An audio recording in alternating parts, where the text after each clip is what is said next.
সংকেত খুব খারাপ, বুঝতে পারছেন তো? পায়ে কাঁটা ফুটলে যেমন লাফায় লাফায়, এ তো কিছু হয়নি, এখনো তো অনেক বাকি, সবে তো 21 তারিখ না। नमस्कार सर। नमस्कार। साधारण मानुष क्या नाम है?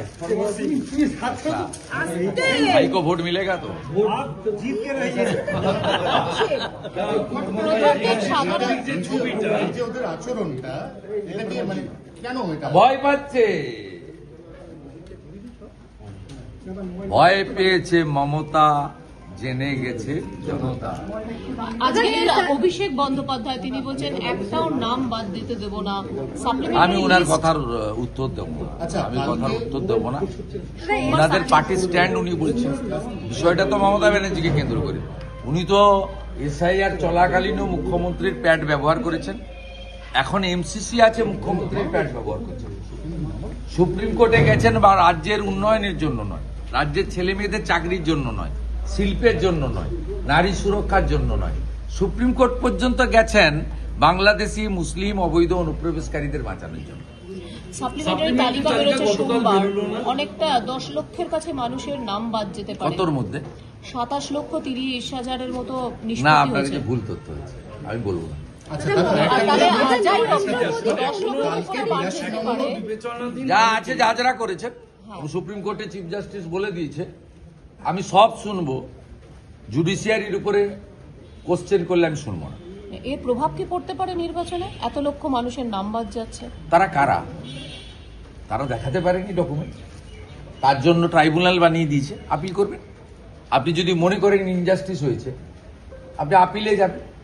তার জন্য সুপ্রিম কোর্টের নির্দেশে হাইকোর্টরা রিটায়ার্ড জাজদের দিয়ে, এক্স জাজেসদের দিয়ে, রেসপেক্টেড এক্স জাজেসদের দিয়ে সুন্দর ট্রাইব্যুনাল বানিয়ে দিয়েছে এবং ডিস্ট্রিবিউশন অফ দি এরিয়া ভাগ করে দিয়েছে। আপনি যদি অ্যাগ্রিভড হন, আপনি ট্রাইব্যুনালে যাবেন। ভারতবর্ষের এত ডেমোক্রেসি আছে, এত সুন্দর আইন আছে, তো কান খুলে শুনে রাখুন। মৃত, ডবল ট্রিপল এন্ট্রি, ফেক এবং অভারতীয় বাংলাদেশি মুসলিম, তার নাম থাকবে না। যেখানে খুশি যেতে পারেন, নাম থাকবে না। পরিষ্কারভাবে কানে শুনে রাখুন। আপনি যদি ভারতীয় হন, আপনার যদি পেপারসের প্রবলেম থাকে, আপনি যদি মনে করেন যে জুডিশিয়াল অফিসাররাও আপনার সঙ্গে ইনজাস্টিস করে দিয়েছে, আপনি ট্রাইব্যুনালে আপিল করবেন। Tribunal will take final call, no problem. Supplementary তালিকার জন্য কি আইন শৃঙ্খলা খারাপ হতে পারে? ভবানীপুরে ঘন ঘন কর্মী সভা হচ্ছে, গতকাল একটা হয়েছে, আগামীকাল আরেকটা হবে, মানে সেখানে স্বয়ং দলনেত্রী থাকছেন। ওদের কাজ ওরা করবে। ভারতীয় জনতা পার্টি মমতা ব্যানার্জিকে হারাতে চায়, ভবানীপুরের মানুষকে পরিত্রাণ দিতে চায়, এখানে ভয় ভীতি মুক্ত করতে চায়। সেই জন্য রাজ্যের বিরোধী দল নেতাকে এখানে পাঠিয়েছেন। মোদিজির সৈনিক হিসাবে আমি এখানে এসেছি, বিজেপির প্রার্থী হিসাবে। এই রাজ্যে কুশাসন, অপশাসন, অত্যাচার, তোষণ, দুর্নীতি সবকিছুর যিনি কর্ণধার, মাননীয় মুখ্যমন্ত্রী মমতা বন্দ্যোপাধ্যায়কে পরাস্ত করার জন্য আমি ভবানীপুরের জনতা জনার্দনের কাছে আশীর্বাদ করব। আপনারা 2014 সালে অল্প ভোট হলেও বিজেপিকে এগিয়ে রেখেছিলেন। বিভিন্ন কারণে আপনারা এখানে গণতান্ত্রিক পরিবেশ পাননি। সকালবেলা যদি বৃষ্টিও যদি পড়ে, আপনারা যদি ভোট কেন্দ্রে যান, আপনারা কি করবেন সেটা আমার জানা আছে। আমি নিশ্চিত, আমার পুরো ভরসা রয়েছে। प्रमोद सिंह जी, जय श्री राम सर। आप जो बोला है वही भवानीपुर का जनता करेगा, ये पूरा विश्वास है। सर आपको चिंता है? আচ্ছা রে, এই জয় জয় শ্রীরাম। এই যে বিনার বাবা জনসংঘ থেকে ভারতীয় জনতা পার্টির বলিষ্ঠ লোক, আমি সাগরজির পা ছুঁয়ে প্রণাম করলাম। এই রকম 8 জন বিশিষ্ট পুরনো ভারতীয় জনতা পার্টির কার্যকর্তা এবং যারা রাষ্ট্রবাদী সংগঠনের সঙ্গে যুক্ত, তাদের কাছে আজকে আমাকে পৌঁছাতে হবে। আপনারা আমাকে দয়া করে ছেড়ে দেন। আপনারা কতটা খুশি? পুরো খুশি, খুশি তো শেষ নেই। খুশি থেকে রাজনৈতিক যে আক্রমণ হলো আজকে, প্রধানমন্ত্রী হবে 4 তারিখে হবে রেড রোডে প্রার্থনার আয়োজক মুসলিম নেতাদের উচিত মমতা ব্যানার্জির বিরুদ্ধে ব্যবস্থা নেওয়া।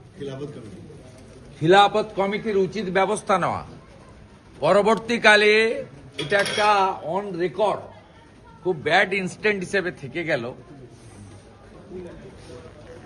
ঠিক মোহাম্মদ আলী জিন্না সোহরাবুর্দিরা যে ভাষায় কথা বলেছেন আজকে তিনি করেছেন, এবং ইসলাম ধর্মের মানুষরা 1 মাস ধরে তারা উপবাস ব্রত পালন করেছেন, করে তাদের যে প্রার্থনার মাধ্যমে আজকে রমজান মাসের পরিসমাপ্তি ঘটিয়েছেন, সেই মঞ্চকে যেভাবে রাজনীতিকরণ করলেন মুখ্যমন্ত্রী, এরপরেও যদি খেলাফত কমিটি কলকাতা রিয়াক্ট না করে তাহলে আমরা ধরে নেব মমতা ব্যানার্জির এই রাজনীতিকরণ এবং মৌলবাদে উস্কানি ঘৃণা ছড়ানোর কাজে তাদেরও সমর্থন আছে। আমরা 24 ঘন্টা অপেক্ষা করব তাদের রিয়াকশনের জন্য। 10 প্রতিজ্ঞা কালকে যে 10 দপের চপ, এক ঝুড়ি মিথ্যা। বিজেপি ক্ষমতায় আসছে, নজরুল মঞ্চে প্রথম মিথ্যাশ্রী পুরস্কারটা আমরা তৈরি করে রাখছি, মাননীয়ার হাতে তুলে দেব। 24,000 কেন্দ্রীয় বাহিনী আমি ইন্টারেস্টেড নয়, কেন্দ্রীয় বাহিনীর নিয়ন্ত্রণ কে করবে সেটা নিয়ে ইন্টারেস্টেড। কেন্দ্রীয় বাহিনীকে সঠিক ব্যবহারের আমি দাবি করি। যদি কালীঘাট মন্দিরে যদি আজকে মমতা ব্যানার্জির ছবি রাখা হয়, উনি প্রার্থী, তারপরেও যদি ইলেকশন কমিশন এখানকার লোকাল অথরিটিকে দিয়ে ছবিগুলো পরিষ্কার না করেন, তাহলে বুঝে দিতে হবে কি হতে পারে। দেখুন, ওরাই বলে দিচ্ছে কি হবে।